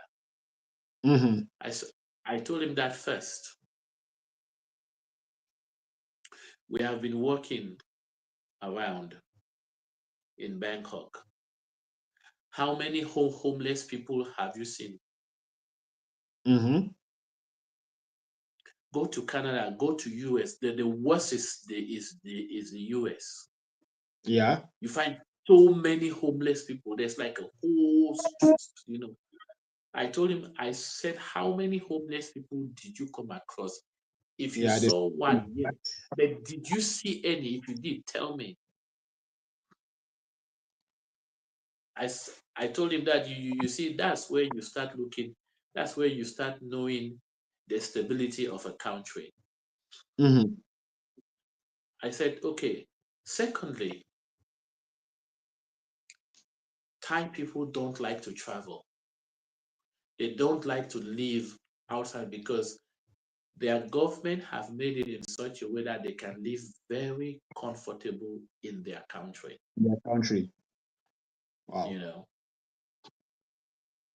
anybody can take a loan, get a car, and they have the right to buy a house and pay it till when they are 67 or 78 years old.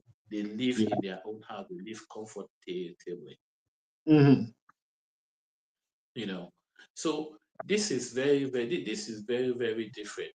But now, so many people don't look at it from that point of view. They look at it like Thailand is a transit Yeah. or it's a springboard. Now, depending on how you look at it, everybody has their own goal in life Mm-hmm. and everybody has their own ambition. Now, for me, particularly, I am at a position where I am not lacking. Yeah. Um, I can travel to wherever I want to at any time and Mm-hmm. still come back. I have a good job. I have my job security. So I Sure. ask myself, why would I want to give this all up and go start all over at fresh again in a different country? You know, I mean, now for your, that is just me. yeah, for your age anyway, and Yes, who you are and you're a family man, you need settling. exactly. So once you're You know, settled, movement is not a priority for you. But I know a lot of Cameroonians, that young, vibrant people that want to move, they want to experience life. They just need the right advice, the right place to be, and so yes. on. No, I've told most people that at a certain age you look at life differently. My Mm, daughter is Thai. This is her home country. This is where I'm going to be. You know, yeah. but for other people, one of the best way to leave Thailand, which they don't realize, is through the educational route. Okay. You know, I have mentored so many people that that have moved on through that route. Okay. You know, and so many people are so focused that they fail to see the opportunities that are presented in front of them. Mm, You know, yeah. if you are determined, if you are a determined person, you can make it. You know, they are in most of these first world countries, they have all these hybrid programs that you can get engaged in. Okay. I know most. I think there's a friend of mine who is now in Canada who went through that route. There's one in New Zealand. There's one in the UK. There's one in Germany, where Okay. you take a degree program at a university that offers a hybrid program of online and Mhm. on-site. On site. Okay. So while you are here in Thailand, you are doing it online. And Online. when that time reaches, you know, you have to go finish this program on site. And that That is is your gateway. That is your that is ticket a out. very good. That is a very, very good initiative. That is a very good program for people who really, really want to travel. Right. I mean, you're Yes, winning both. You're getting a good standard degree, and then you're traveling to the area or to the country of your dreams at the same time.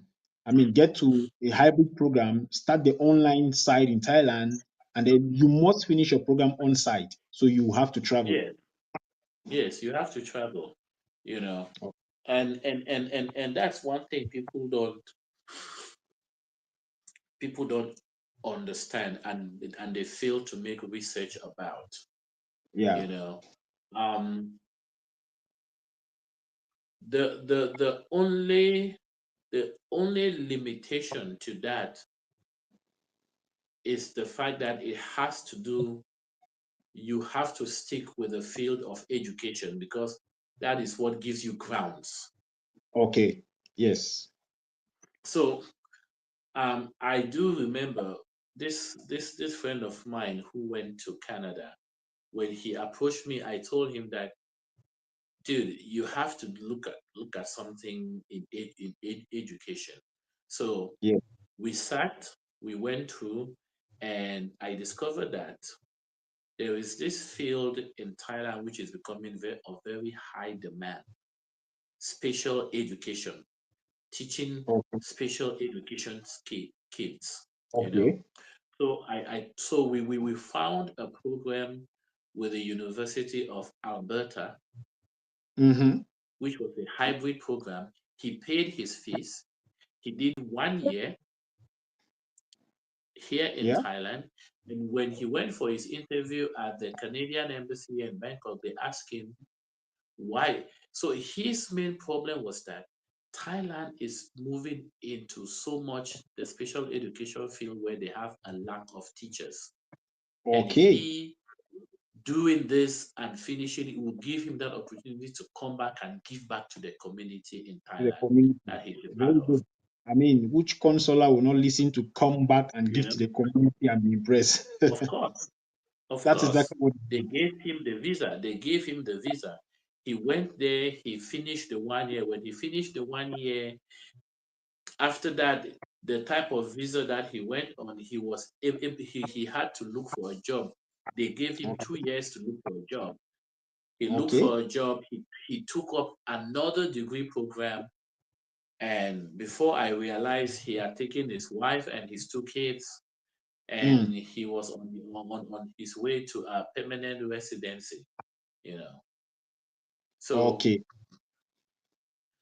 the other guy in Germany is pretty much the same thing. The one in New Zealand is the same thing. So there are routes that you can take, but it's just that people are always. I'm telling people that you can do all these things by yourself on your own, but people are always looking for agents, agents, agents. Last week, I got a guy who told me that he has been scammed of 50,000 times, and that's almost a million CFA because of an agent. He said he paid So I asked him, you have already traveled abroad. You should already know how it happens Exactly. and what goes on here. You should be able to do this by yourself, you know. So there are Remember also that. there are Remember also that so many Cameroonians. routes Yeah. that people can use. Going for seminars as well, but you need to build a track record, Sure. Very important. you know. So remember that Cameroonians, learn to do things yourself. Learn to do things yourself. It is very easy. An agent is not a Yeah, consult. An agent just no. know how to do things, which everybody can get to that level. Know how to do things. They can facilitate it to you. They can ask for a bit of feedback. You can spare yourself all that stress by doing it yourself. You still have the same result. It is very, very, very important, right? Do things yourself. That's why I'm bringing this information out for you so that you can learn and understand how to get your things done. If you think traveling is your goal, you can travel by doing things yourself. It is very, very important. Thank God, Doctor is here to enlighten us on that. So, Doctor, before we go, what is the future for Cameroonians in Thailand? Like, let me just conclude on that. What is the future? Any event coming up, Cameroonians in Thailand? Um, well, every year we do have the cultural festival, the Camp Fest. Okay, So, um, right now we are preparing very hard for the next edition of Camp Fest, which is okay, on the 5th and 6th of April next year. Um, okay. It's going to be very vibrant. We have Yeah, just 5 months. the yes, we are preparing. The planification is going on. We have a Mm, total of 13 cultural groups that have registered to participate in that event. Um, it's that time of the year where Cameroonians all over Thailand get together under their respective traditional groups and okay. exchange cultures and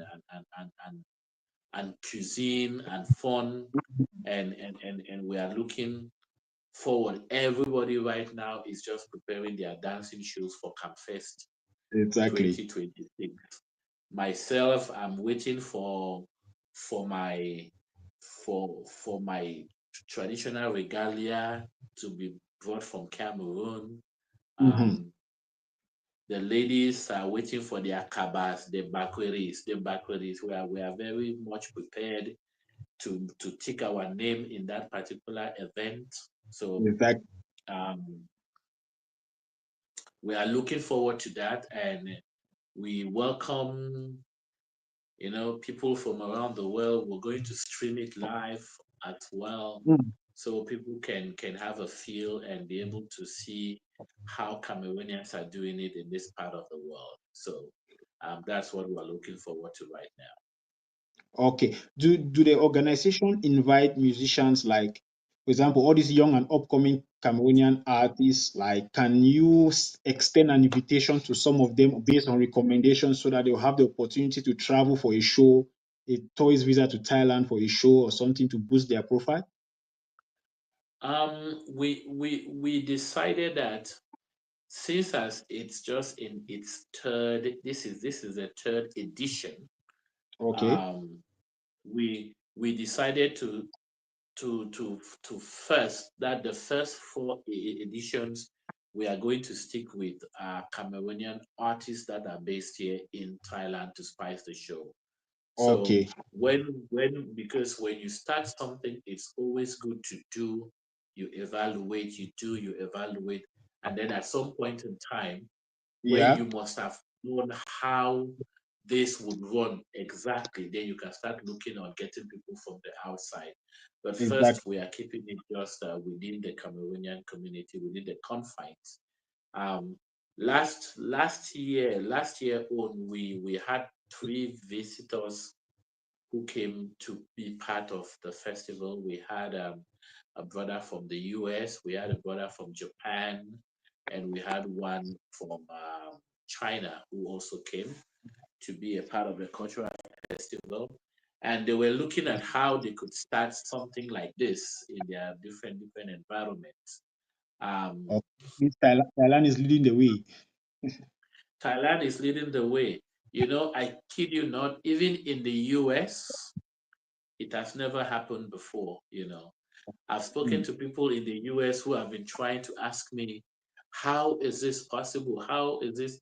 You see, especially in the States, you might have a traditional come together of particular groups, you Yeah. know.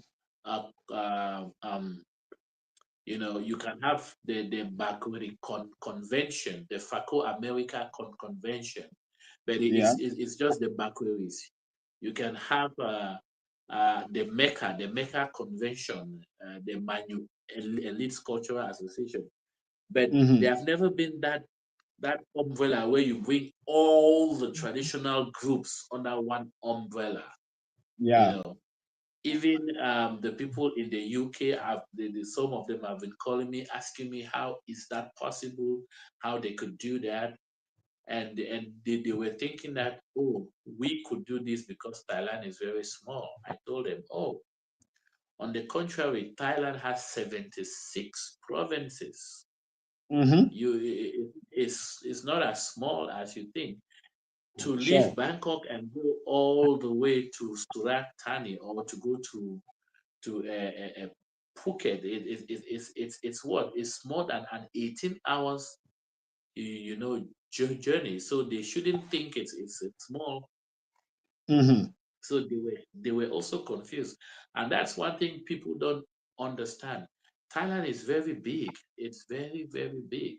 Yeah. You know, it's just that it's very developed because it has domestic airports.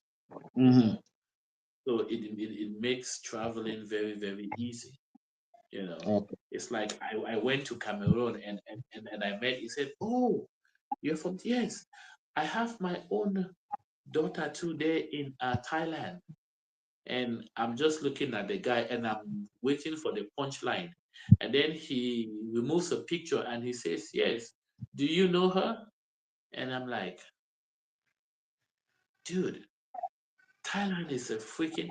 I could literally stay for 6 years with somebody in that country and we still don't see each other. So Mhm. it's not just one place where you think it's just a small place. That's how Thailand Mhm. is. No, it's a big country. It's a very big country. So we are Totally. doing our best. We are bringing people together.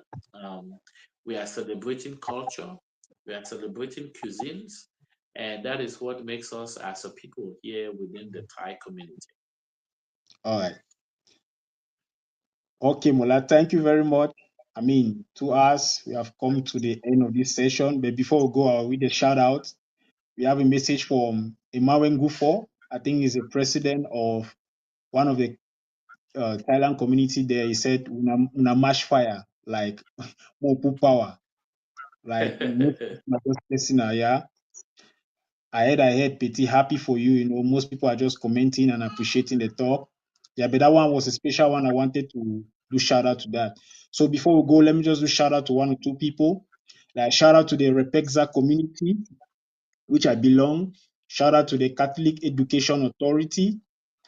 Shout out to my people of Sampit. Shout out to all my communities that I belong.